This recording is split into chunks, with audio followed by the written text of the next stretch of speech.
Ano yung mas bagay sa broker na naging developer? Malunggay nga rin, tinatawaran niya eh. Isang tanong lang, what year to? Treasure ko nga ito. Treasure mo talaga yung boss kasi rare na yan eh. Another watch, another day. Sir Francis is here. Kamusta, brother? How are you? How is everything? Please have a seat, ma'am. Ma'am, I didn't get your name, sorry. Melka. So you're here to buy your first Rolex ba? Yes, yes. Gift ko sa kanya. Nakatapos na ng Mother's Day pero kayo mag-gift, ma'am. Advance, Ayan, happy advance. birthday, anniversary and birthday. This is the Daytona two-tone. This is the reference 16523. This is a 40mm naman. If I'm not mistaken, this is also what we call the Zenith. Alam niyo po ba yung Zenith?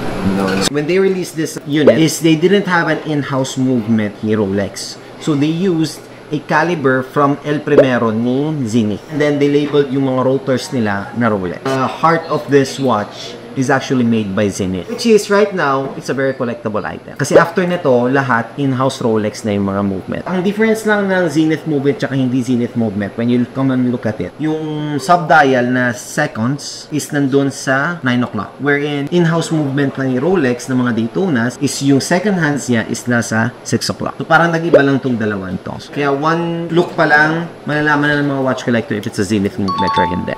This is a model 1994. Lapit na sa birth year ko, pare. Ano ba birth year? Birth year ko, 1993 eh. Basta. Bata pa ba yun? Tanda na yun, boss. Tingnan mo, yung tinanggal ko yung plastic. Lumabas talaga yung totoong kulay ng Zeta. Please, go ahead.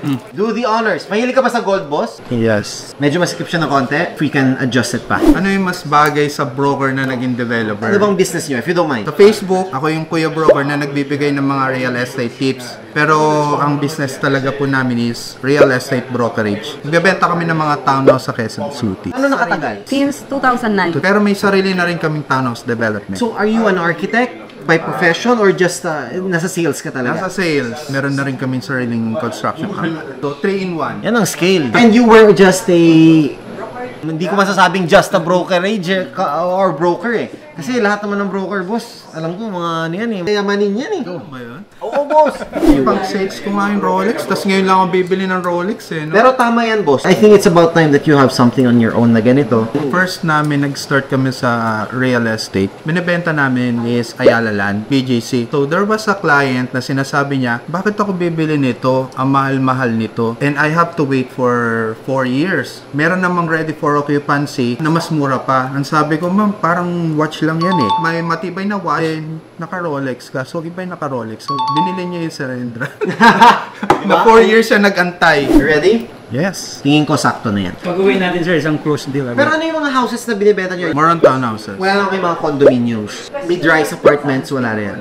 House and lot. Ano yung the best, the most expensive house that you've ever sold? Kayo yung nag-develop pa. Yung JP Rizal, no? More likely. The JP Rizal. 16M This is a townhouse. house and lot na. How big is the lot? 64. Parking may kasama na rin. 2 hours. Car garage. Not bad. JP Rizal, malapit sa Makati. Dito lang sa may, sa may Cubao. JP Rizal Cubao. Kala ko JP Rizal Makati, bo. Congratulations on your business, brother. More power sa inyo. Especially that you're dealing with, you know, people that are also investing.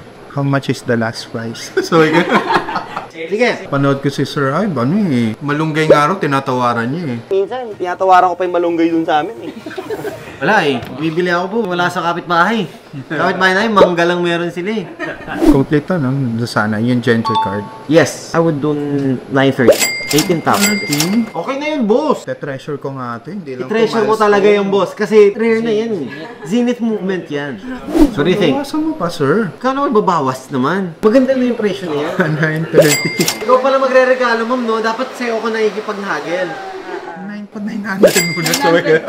Nasa sales tayo, Papa. Huwag naman masyadong... Ay, tama. 920. Win-win on both sides. Ganito, boss. Mapa-challenge ako sa'yo. Are you ready for a challenge? Naku, tungkol sa Rolex, wala akong alam. Tungkol dyan, and lahat naman ng i-question ko sa'yo, nasabi ko na kayo sa inyo kanina. I just didn't know if you were paying attention to me nung sinasabi ko. Ganito, boss.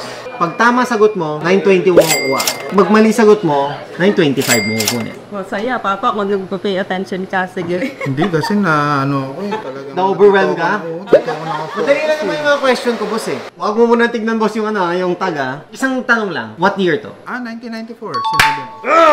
Galing! Sige, boss. Done deal. So, nagpe-pay attention naman si boss. Grabe naman. Will you be paying through cash? Totin mo na, boss. Ayun, no? Yung hoodie ni Sir, kunin mo nga. Wow, thank you so much. Thank you, boss. Maraming salamat. Done deal, ha. Thank you. Ma'am, maraming salamat po ate.